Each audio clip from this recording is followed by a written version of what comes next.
Right. Andhra Pradesh సామాజిక సాంస్కృతిక చరిత్రకు సంబంధించిన 75 మార్కుల సిలబస్లో మనకు 5 యూనిట్లు ఉన్నాయి. అందులో రెండవ యూనిట్ 2లో పబ్లిక్ సర్వీస్ కమిషన్ వారు ప్రస్తావించినటువంటి అంశాలు ఏంటంటే 11వ శతాబ్ది కాలము నుండి 16వ శతాబ్ది కాలం మధ్య ఆంధ్రదేశంలో నెలకొని ఉన్నటువంటి రాజకీయ, ఆర్థిక, సామాజిక, సాంస్కృతిక పరిస్థితులు అని అక్కడ మెన్షన్ చేయడం జరిగింది. అంటే అభ్యర్థులు మీరు జాగ్రత్తగా గమనించాలి. క్రీస్తు శకం అంటే 11వ శతాబ్దం నుండి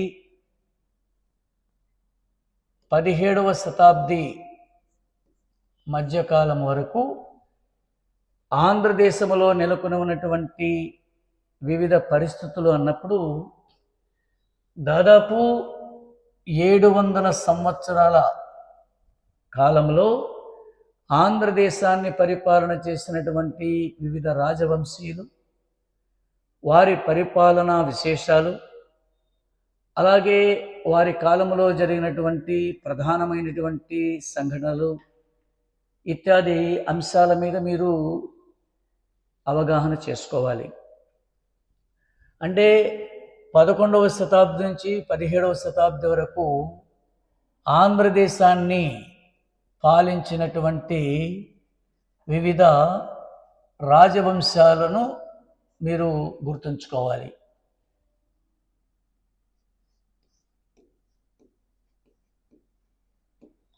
ఆంధ్రదేశం పాలకులు. మరి ఈ మధ్యకాలంలో ఆంధ్రదేశాన్ని పరిపాలన చేసినటువంటి వారిలో కాకతీయులు,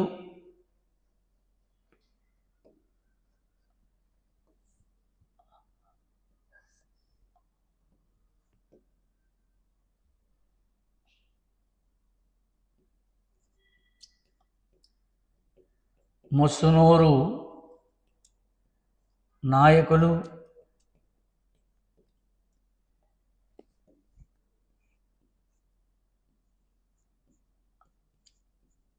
రెడ్డి రాజులు,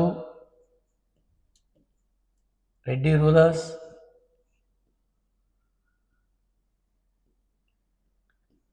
విజయనగర సామ్రాజ్యం,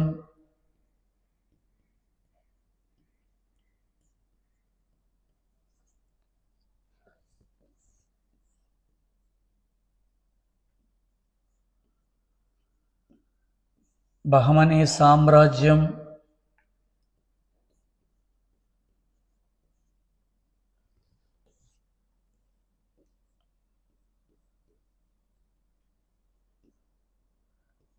గోల్కొండ సుల్తానులు. సో ఇన్ని రాజవంశీయుల పాలనా కాలంలో జరిగినటువంటి వివిధ సంఘటనలను గురించి ఈ చాప్టర్లో ఈ యూనిట్లో మీరు అధ్యయనం చేయవలసి ఉంటుంది. ఇందులో వెరీ వెరీ ఇంపార్టెంట్ పార్ట్ ఏంటంటే కాకతీయులు, రెడ్డి రాజులు, విజయనగర సామ్రాజ్యం, గోల్కొండ సుల్తానులు. వీటి మీద ఎక్కువగా ప్రశ్నలు అడగడానికి అవకాశం ఉంది కనుక మీరు వీటి మీద ఎక్కువగా ఫోకస్ చేయవలసినటువంటి అవసరం ఉంటుంది.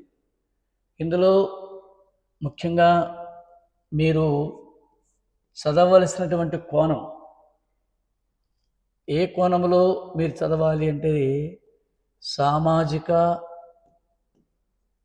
సాంస్కృతిక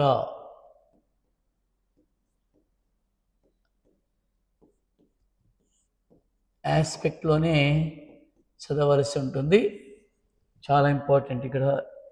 అంటే కాకతీయుల పాలనా కాలంలో సమాజంలో నెలకొని ఉన్నటువంటి సామాజిక, ఆర్థిక, సాంస్కృతిక పరిస్థితులు, అంటే మొత్తం మీద ప్రజల యొక్క జీవన విధానం ఏ విధంగా ఉండేది, వారి పాలన ప్రజా జీవనం మీద ఏ విధమైనటువంటి ప్రభావాన్ని చూపింది అనేటటువంటి అంశాలని ఎక్కువగా మీరు ఫోకస్ చేయవలసి ఉంటుంది. ముఖ్యంగా రెడ్డి రాజుల పాలనా కాలాన్ని డిస్కస్ చేసేటప్పుడు వీరి కాలంలో మీరు ఎక్కువగా సాహిత్యం మీద ఫోకస్ చేయాలి, లిటరేచర్ మీద ఫోకస్ చేయాలి. అదేవిధంగా విజయనగర సామ్రాజ్యం అన్నప్పుడు పరిపాలన,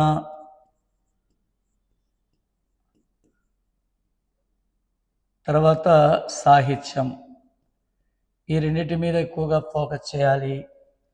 గోల్కొండ సుల్తానులు వీరి కాలంలో వాస్తు, కట్టడాలు, తెలుగు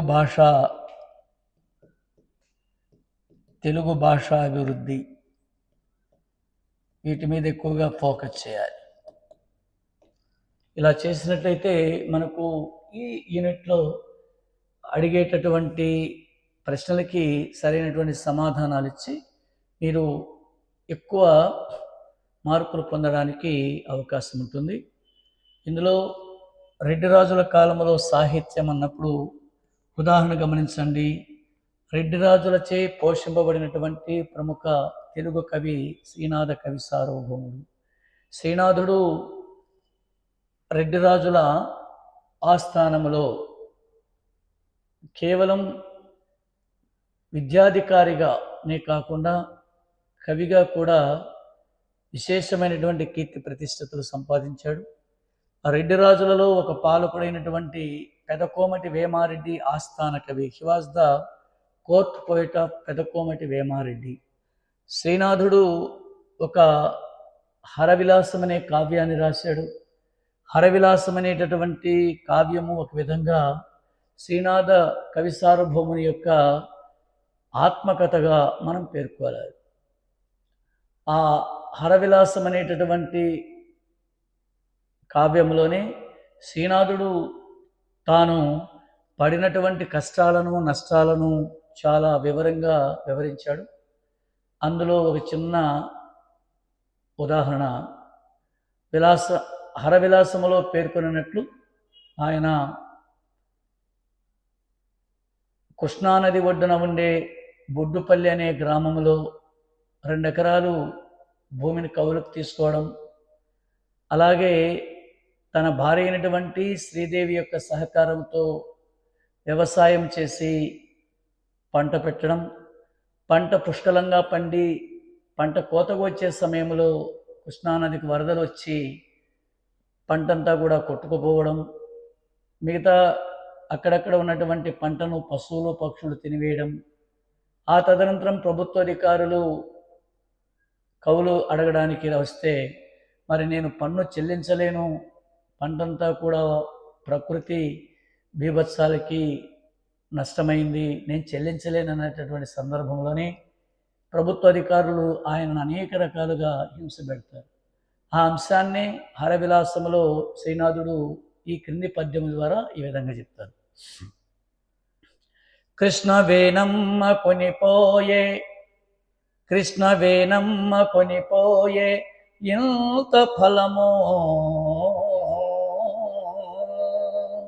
కృష్ణ వేణమ్మ కొనిపోయే ఎంత ఫలమో,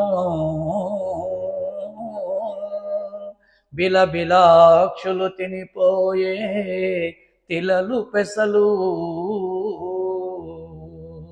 బుడ్డుపల్లెను గొడ్డేరి మోసపోతి,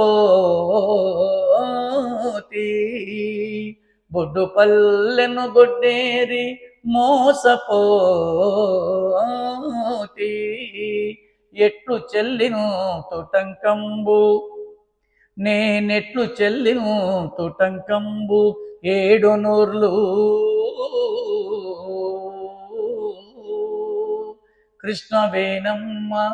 కృష్ణ వేణమ్మ కొనిపోయే ఎంత ఫలమో.